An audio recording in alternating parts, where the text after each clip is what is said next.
in reality, there's only 3 that are actually irregular. And sometimes it might include 4. And then those are ser, ir, and haber. Okay, these are 3 that are fully irregular, meaning you won't find their pattern anywhere else for the most part.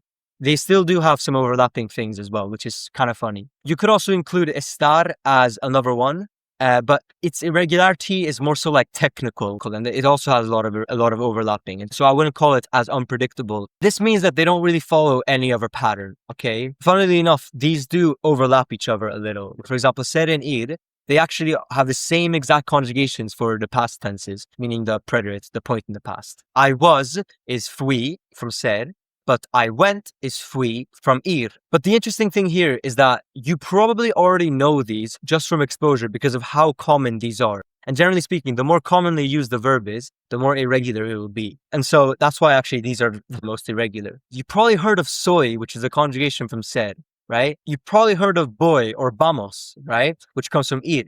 Or you might have heard of which comes from haber, which is when you want to say I have done something, right? And by the way, if you're just getting started, I highly recommend joining the Speedy Spanish Hub. It's a free community I created with a bunch of free resources and guides to help you start learning Spanish with these methods. And it'll be the first link in the description.